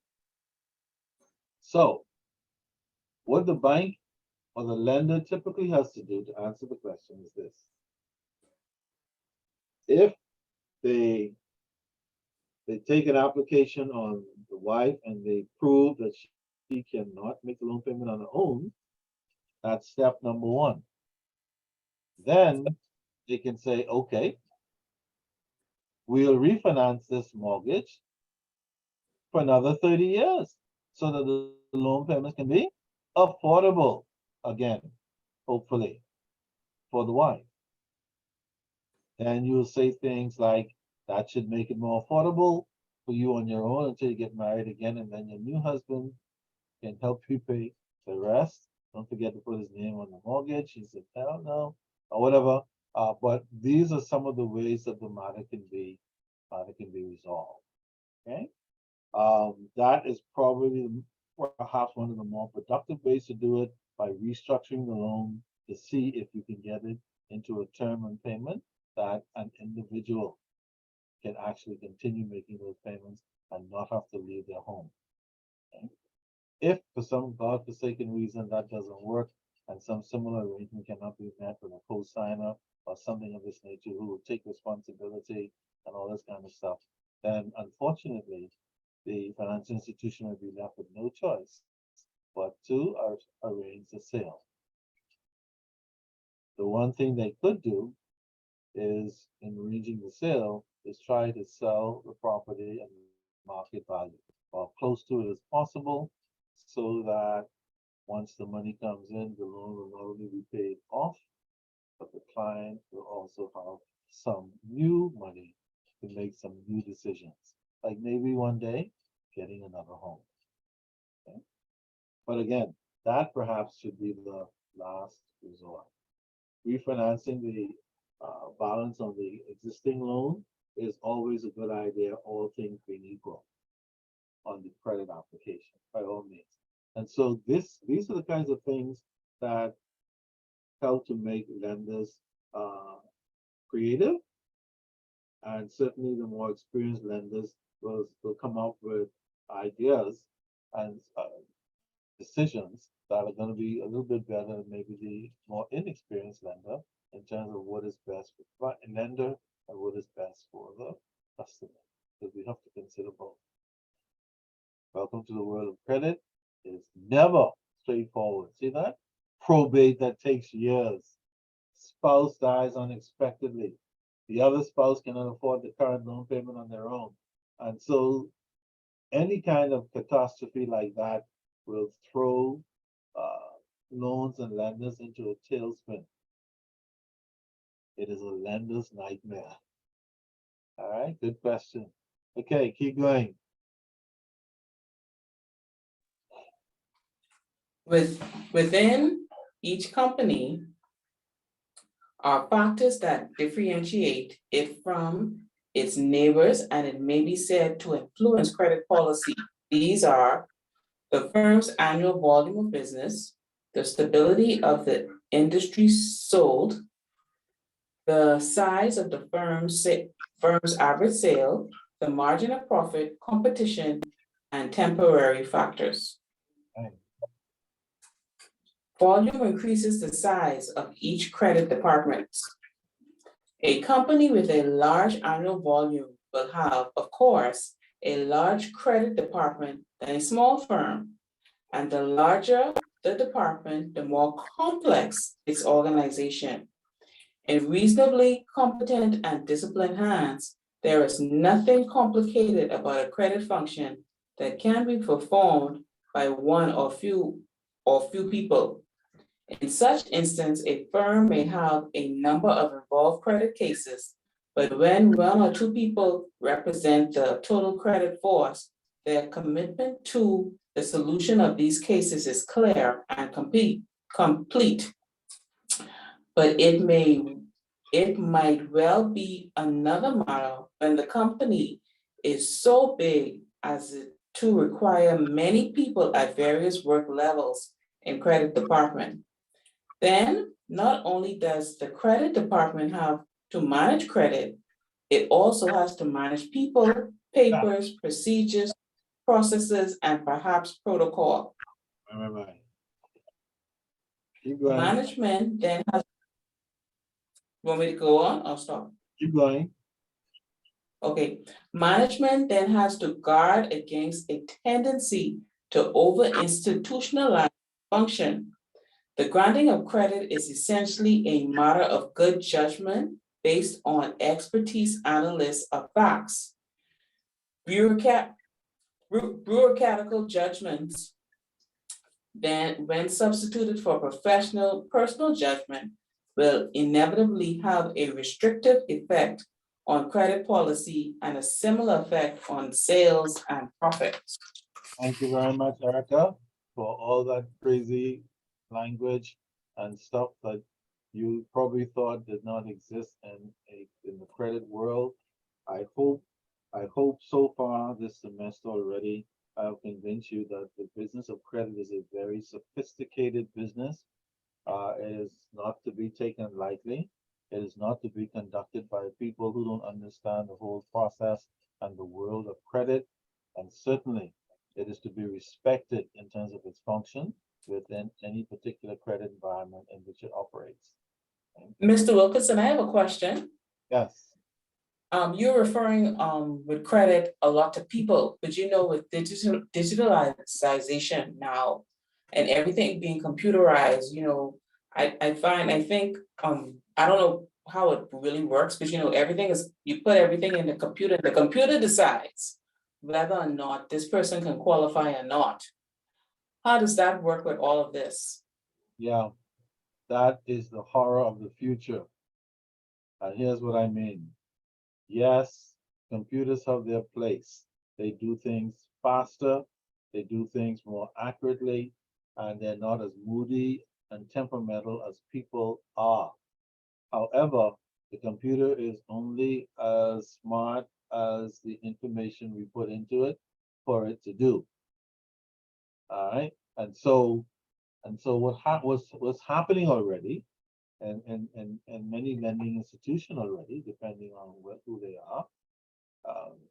You have computer people who are going into the computer and putting in predetermined information. For example, they will say in the computer, the total debt service ratio is 45%.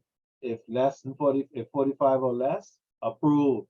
If more than 45, do not approve. Now, the problem with if somebody's sitting at the desk talking to another human being and it goes up 1 or 2 points, that person is talking to you. They can make assessment based on their conversation, your body language, or whatever else we do when we're actually talking to real people. The computer doesn't have that ability. And so if your TDS is 45.0000001, that bloody computer is going to say decline. And then you have to get up at the booth where you made the application in the middle of nowhere in some ATM machine waiting for somebody to knock your brains out, or whatever they have planned for this electronic future. And then you can see very clearly what the problems can be. See, human beings with all our flaws, we can look at situations, look at people, listen to them face to face, and make judgment calls. Computers do not have the ability to make any judgment call. The only call they can make is what we program it to make. Wow. That's why Tanique was saying earlier, why the hell my boss or something don't let me do stuff, stop getting in it. Let me do it. Let me mess it up. And then when I'm done, you look at it and say whether you're satisfied or not. And that's what you have to do. That's how people grow. Okay. And so, yeah, that's a valid question. We now have people putting information into the computer. If you match the predetermined Say that pre-program, growing, Mr. Sorry, but say that growing bad again for me. say it again. Repeat that last part with the latter part with the growing for me. With the growing, With growing, repeat that statement that you made when you said, when you used Tanika, and you say let her mess up whatever. Repeat oh, that. that's, Tanika, did you hear that? Yes, I did. Yeah, yeah, let folks like Tanika mess stuff up, quote unquote. Not that they're gonna mess it up, but if they're assigned the task, let them see it through to the end and kind of oversee it and see if everything's okay. If something is wrong, you bring it to their attention. That's how we grow, by making mistakes. There are some supervisors and managers, unfortunately, they do something that we call micromanage, and they're watching every step of the way, they're breathing down your neck, whatever. And sometimes that's necessary in some situations, but not always. Okay. And so again, even in the credit department, we have these issues. Uh, we have a nice credit structure in place, and everybody knows what the different positions represent. But then we also have these little subtleties uh, that are going on in terms of characters and personalities, which is another thing computers will eliminate. There will be no mood swings in a computer environment. Everything will be what that computer is programmed for it to be. If you do not meet the criteria, the only mood swing will be the individual who has been declined, okay, or approved. Okay. So that is already here. That putting information in the computer. As a matter of fact, in some institutions, you can call them on the phone, give them certain information, they put it on the phone, or you can go online, put in certain information, and it tells you right away, approved or not, whether you qualify or not. And then you could try and go into a branch and see someone if they let you see them. Maybe now they're still letting you see them, but soon the time will come, once you decline, you won't be able to see anyone. Decline is decline. You need the money, too bad, eat dirt. Because that computer said no. So get out of the booth. Let somebody else come and type in information to see what they'll say. Okay. So welcome to the new world order of lending. Okay. And for us who are accustomed to traditional ways of lending and paperwork and processing, that is slowly changing into some other animal. I wish I could say it's for the best. I don't think so. Not in those instances. And the reason I say that is because credit management and operations require so much judgment calls. Okay? You cannot successfully restrict it to a predetermined computer program. You just can't, and you certainly shouldn't. But it's coming nevertheless. And so we'll see. We shall see. Okay, Nigel, are you in place now? Yes, sir. Wonderful. Let me just say that you had two young ladies pinch hitting for you while you were settling in. So Miss Women's International Month or something. I appreciate it. indeed. All right. So Wish- to show your great appreciation to them, you can kick right in with industry stability. The stability of the industry soul helps determine the size and strength of the credit department. If many small firms are competing in the field, if lifestyle of a season is an important selling element, if customers can make or lose substantial funds from one year to the next, that industry is a volatile one. The selling firm then has a choice.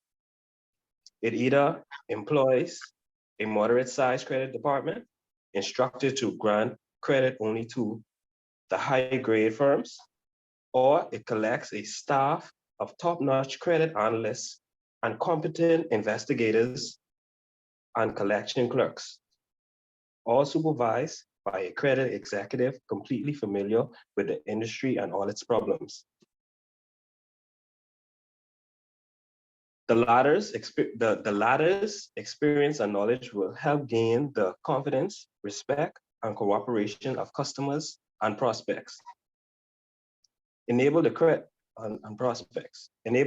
department to work closely with those accounts and permits and intelligently expand credit policy.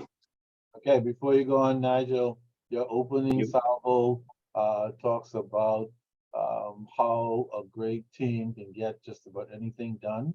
That is true not only for the world of credit, but just about everything. If you get the right team together, you can achieve what we call sometimes almost the impossible. I notice we're talking about industry in terms of retail, wholesale, manufacturing, and so on, but we're also talking about retail loans such as consumer loan, commercial loan, mortgages, etc. Remember, if I'm not mistaken, in recent years, banks like Scotia and Royal, maybe some others, they had these campaigns going on where what used to be loan officers in the old days, where you sit at your desk and wait for somebody to come in and say, I need a loan. Now, they're telling loan officers, they're giving them quotas. Anybody ever heard about the modern quotas for loan officers in financial institutions? No? Yeah, that's been going on for a while, quotas. Yeah. So now, loan officers, if they're called that anymore, or whatever they're called, they are either given a quota or they have to come up with a quota of the number of loans they propose to put on the books each month. Now, how somebody decided that anybody can decide when somebody needs money is way beyond my wildest imagination. But that is the new world order. And so the new loan officers have to go out like marketing people and sell their souls to the devil in an effort to try and get loans on the books. I don't need to say kinds of problems that can come out of that situation, and that has already come out of that situation. All right, keep going, Nigel. Size of average sale.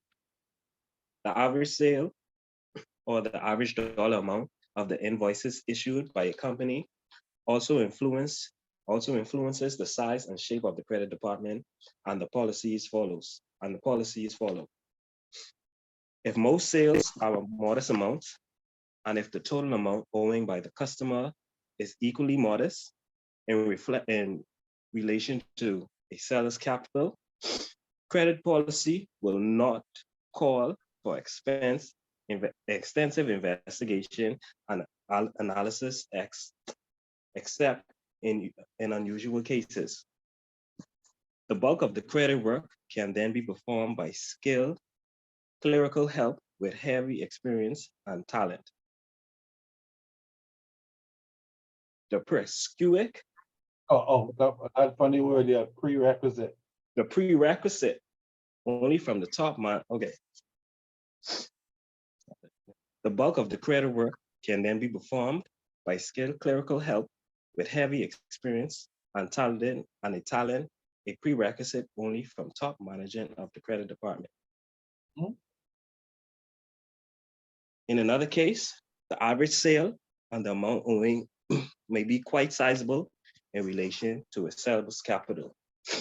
In this example, the number of credit people required increases, so does the degree of talent needed. Here, a single credit loss must have rather damaging effect on a seller's earning, even its capital. The credit policy will be neither more liberal nor more conservative. Mhm. It will require, however, the credit department, and it will require, however, the credit department by completely familiar with the operation of each customer company. stick a pin before you go on, before you go on. Notice that we're basically saying, when we go after setting up a policy, we say here the size of the sale, but that's for merchandising entities. But traditional financial institutions sell stuff too. What do buying sell? What do buying sell? Anyone? Commercial loans, residential Loans, loans, loans, yeah. commercial loans, residential loans, securities, Securities, consumer loans, consumer loans. Yeah, credit cards, yes. yeah, and anything else they could think of. So, and what do credit unions sell? Vacation loan, any kind of loan they must use up. Any loan you could think of that their members want. Okay? Credit, Any other day, so I could say that. yeah. So, but it's true. There's not a loan, it would have to be totally absurd. And even then, depending on the member who's requesting it, somebody would have to sit down and still give it serious consideration. That is what makes the credit union so unique from other financial institutions. Does that mean that they have a whole bunch of bad debt and all this kind of stuff? Not necessarily. So remember, a lot of the credit union people work for whom?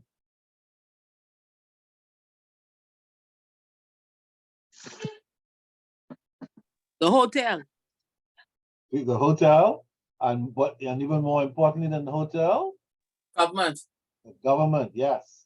So whenever somebody from the government or the hotel goes to become a credit union member, their payment or their responsibilities come where? Directly from there? Imagine. Yeah, from the salaries. Their salary. Yeah. So even though they give all kind of crazy loans, Enrique, right? On the other side, they're able to get all these great salary and payment deductions from the government and from the industry, which provides them with some other protective measures as well through the union. So a lot of times the payment is not as in jeopardy as private sector loans. Interestingly enough. Okay. So yeah, these are some interesting food items to think about for anybody in any kind of lending. So it is not appropriate then, my point is, to say, hey, why are you talking about doggone merchandisers again? Well, we're using references to merchandisers because this is a new perspective, but in every step of the way, their behavior and activities and involvement that's going on with such a predator debtor is very much the same in the merchandising world, as you can see, as it is in any other credit environment, notwithstanding each individual's unique characteristics. Okay, that's why it cannot be a prescription. Because if a prescription, we have to say all types of loans should operate in this fashion. Well, we know that's not going to work. Beginning with, who should I give loans to begin with? See, just doesn't work that way. All right, keep going, Nigel. Margin of profit. The margin of profit a seller earns in each sale will also influence credit policy. A concern with substantial profits in each order will is concerned with substantial profits in each order will be inclined to take a liberal view of the credit it grants. This has been noted by manufacturers of product that requires various types of supplies. For instance, a firm that needs metal, wood, and cloth to manufacture its product might find credit accommodations by one supplier much more generous than the credit it obtains from other sources. Competition tends to liberalize credit. The competitive situation helps shape a firm's credit department and policy. In the delightful but unusual circumstances that would exist if the firm had more customers than it could supply. It could pick and choose its credit risk. The credit department would be small, and the credit policy is quick and restrictive. The more normal competitive situations, however, is the more normal competitive situation, however, is the one where sales people have to work to get orders. And the credit men have to work to make responsible credit arrangements. When the seller's history is competitive, basic credit policies come into play, every effort being made to find a way to accept the order. This requires a well-staffed and well-trained credit department. Okay, again, finding ways to say yes, no matter what type of credit it is. And we only want to say no when we have no other choice. And we've considered all aspects of the credit proposal. Some credit people are very narrow-minded. If it doesn't show right off the top what the policy says, they don't want to look any further. They don't want to look at any variables. They don't want to look at any cosigners. They don't want to look at extending the term. They don't want to look at nothing other than what the policy says. And while we appreciate those kind of lenders, they are a dark to the organization because they are a hindrance to profitability. But oftentimes, because of these idiosyncrasies some lenders have, sometimes they're personal, sometimes they're prejudicial, sometimes they are, God knows what the heck it could be. But at the end of the day, it ends up with people who should have gotten loans not getting them because of the lender's agenda, whatever that agenda is. It should not be that way. All right, keep going. Inventory's effect on credit policy. Each of the 5 points described above can change over a period of time. None is necessarily permanent. There might be other factors in a company's situation, more transitory in nature than those 5, which can affect a firm's credit policy temporarily. The most frequent of these short-term influences is the nature of the seller's inventory. At some time, a firm might find itself overstaffed with FAD items on hand.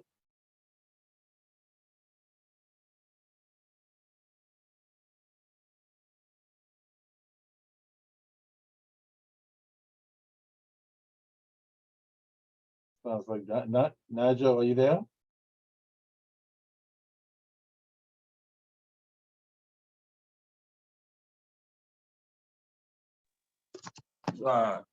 My button, I on my phone, my bad.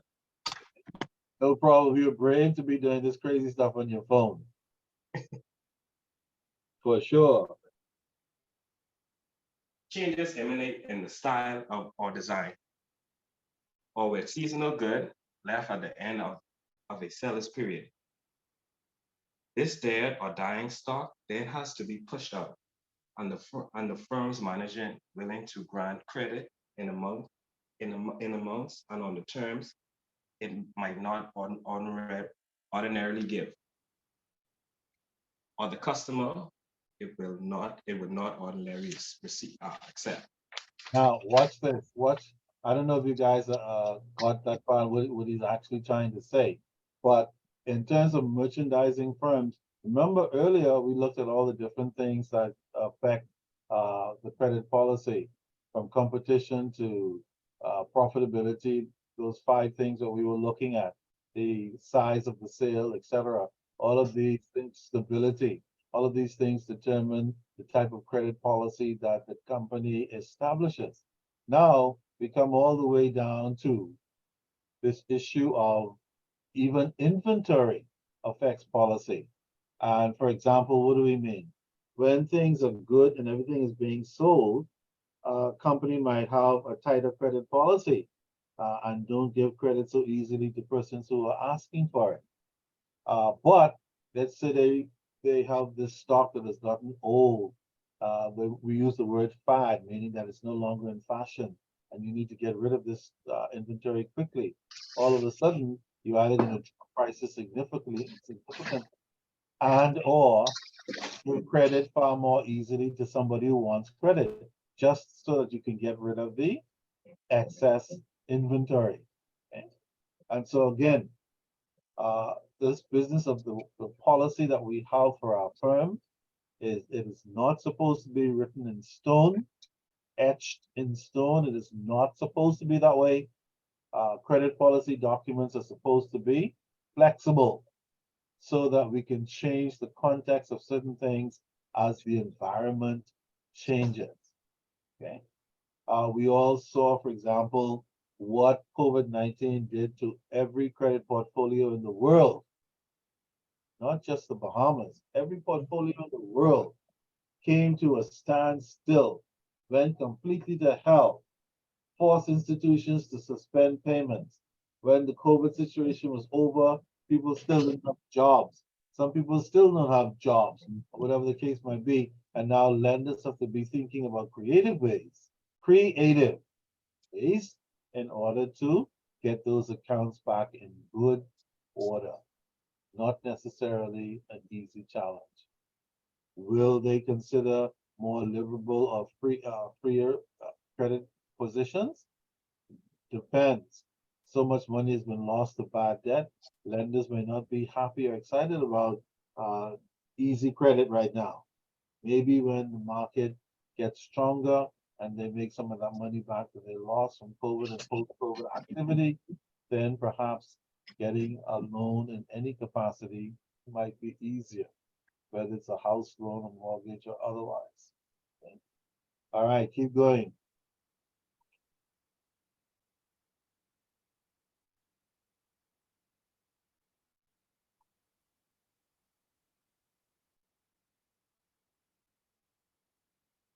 Credit policy and the credit risk. The way in which the credit department is organized affects the manner in which it assumes credit risk, just as this job performance affects credit policy. A firm's attitude in the granting of credit is not static, impersonal dogma. Okay.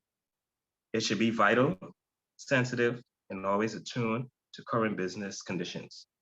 Okay. Credit policy is then both a cause and an effect. It not only sets standards for the credit department, it is continually being acted upon, given new dimensions and color by the credit department itself. The character and talent of the individual members of the credit department also affects the credit policy. The better the credit staff, the wider the expected range of risk. A credit that may seem to have a large element of risk to the journeyman or neophyte, neophyte. Oh yeah, neophyte. Neophyte, okay. A credit that may seem to have a large effect of risk to the journeyman or the neophyte may prove to be no problem in the hands of inexperienced professionals. In case you're wondering what that word neophyte means, it means the newcomer. Okay, a journeyman in boxing, for example, or any other area, somebody's just getting started on their journey towards whatever their goals and dreams are. And so a synonym for journeyman is also a neophyte. Okay, in case you hear that funny word come up again, you'll know that either one of them means that somebody is new to whatever it is, just getting started and making their way. All right, keep going. In this discussion, we have implied that there are degrees of credit risk. The risk in doing business on a credit basis is that some customers will not pay when due, or possibility might not pay at all. Through credit analysis, some firms will grade their customers into credit risk categories. But the final results of the credit analysis should be to prove a yes or a no to the question. Should open account credit on regular terms be granted to this customer? A firm cannot stay in the business if a credit department often answers this question with a maybe. See, I hope you guys are getting this. Whatever credit you're in, when you are lending money, you're in the business of lending money. Doesn't mean you lend the money stupidly and without considering the policy and practices of the company and the industry. But it does mean that we need to consider how we can best say yes, best put the money out there that is available to lend. Because the more money you put out there, the more profit you will make at the end of the day. Woe be unto the person who is trying to be so perfect in their lending expressions that they hardly do any loans whatsoever. And at the end of the day, the company will not experience any level of profitability by any lender who's reluctant to take a reasonable risk. Okay? Maybe it's okay, but that shouldn't be your mantra. That should not be your most famous word. Maybe and no. That kind of lender will not fit well in any kind of credit environment. Don't get me wrong. Maybe you know are okay in the right context, but they should not be coming up all that often unless absolutely necessary. All right, keep going. Terms and accounts can occasionally be restricted, but the ultimate answer has to be yes or no. Diligent investigators and thorough analysis by trained credit people will develop the right answer almost every time. In grading credit risk, it should be remembered that the customer will either pay on time, pay slowly, or not pay at all. The first condition takes care of itself. The second needs to be good. The second needs to be supervised. The second needs supervision and control. The third requires time. The credit manager does not pretend to have supernatural powers. It is not always possible to pinpoint those prospective customers who will definitely be unable to pay debts by the time invoices come due. Rather, it is the credit manager's job to segregate those prospective customers who are quite likely to be unable to pay their bills in the near future, and who, in the long run, are likely to fall completely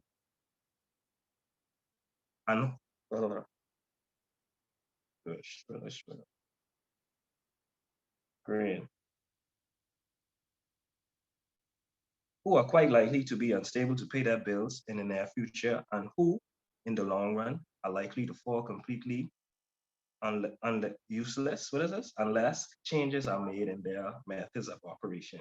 Absolutely. Thank you very much, Nigel. Yeah. It takes the spirit of a knight to read all this crazy stuff from the phone. Okay? Way to go, way to go. Because you could have easily said, man, this phone is not working. And then No, the phone. But I had to open it up like I was an old person. I know, that's okay. Still, I don't want nobody to give me a phone to read this stuff. I'll be like, are you kidding me?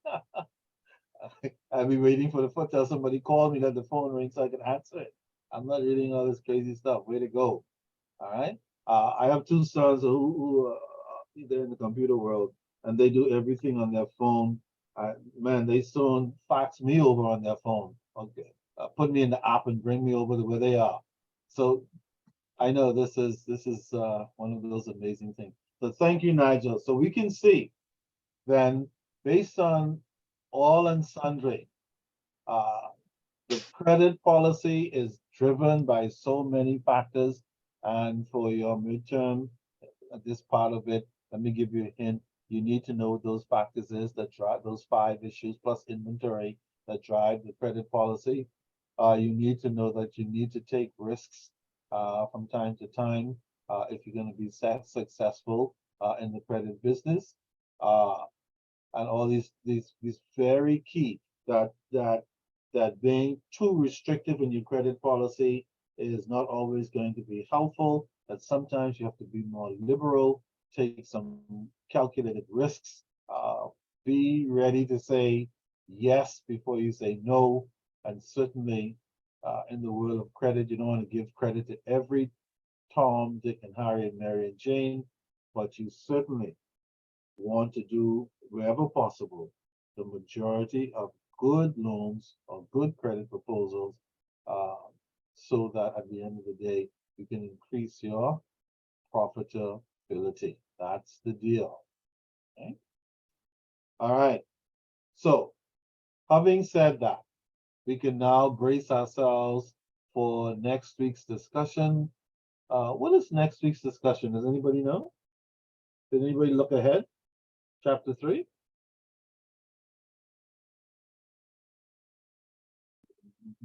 The credit file. Yeah, the credit file. Now, that is going to be quite interesting because having discussed the ins and outs of credit and now discussing the policy which guides our credit decisions and the things in credit that make us the same and make us very different, depending on the type of loans that we are doing, the type of credits that we're granting. Chapter 3 talks about a very crucial area in the world of credit, and that's called the credit file. What goes into it? Who should control it? What could happen if you need information and you go to the credit file and it's not there? You get a court order from the honorable this and that to produce certain information within 24 hours. And so everybody's frantically searching around to see if it went into the credit file so that they can produce this information, only to discover they cannot find it. So the credit file is going to tell us some interesting things about not only how to create credit and policies and so on, and to deal with all the sophisticated stuff, but where to store these bits and pieces of information so that they are easily accessible when we need them. Okay, very, very important. All right, so kind of go ahead. When you jump up at night and cannot sleep anymore, please pick up chapter 3 and go ahead and read it as much as you can. That is what we will cover next week, maybe with a little bit of chapter 4, depends on how things go. And that will be the extent to which you will need to prepare for your midterm exam. You are going to have 3 chapters for sure, so you know how to go ahead and start reviewing, making your notes, etc. And any additional will be confirmed at the end of the class next week. 3 is better than 4. 3 is better than 4. Do I have a In second? this instance, Do I have a second for Henry? 3 is better than 4. you all ain't gonna speak up? No. must be vehement voters. You don't know which way we're gonna have. Okay. No, Eric, you all ain't speaking up. That means we only can have 3, but you all ain't saying nothing. that means you may have more than 3. You all Because leaving me out there? Wow. Sorry, I stepped away. What is the offer? I told him, he said, 4, he gave us 4 chapters. And I'm saying to him, for the midterm, 3 is better than 4, I agree. as opposed to having 4. I agree 100%. so Erica, you second that. Yes, I sir. agree. Okay, well, we'll see how it goes next week. Now remember, if you have 3 for midterm, you will have 4 for final, but down the road, which I don't think you have a problem with. Okay, so maybe we can pretty much agree on that tonight. Next week we'll cover chapter 3, and you'll be responsible for those 3 chapters for your midterm, and then the remaining 4 chapters for your final exam, which is pretty fair and comfortable. All right, so now you know how to prepare and to get yourself ready. Please do not wait until the last minute the last day and the last weekend and all that stuff, trying to play catch up. All right? Remember, if you get stuck on something, you can send me a note at any time. Other than that, I'll see you guys next week, when we will look at chapter 3 and get ourselves ready for our midterm exam. Any other questions? All right, wonderful. You guys be safe out there, and I'll see you on the next turn.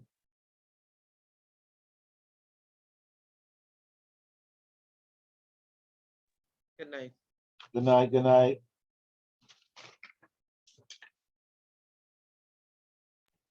Good night. Night, Tanika.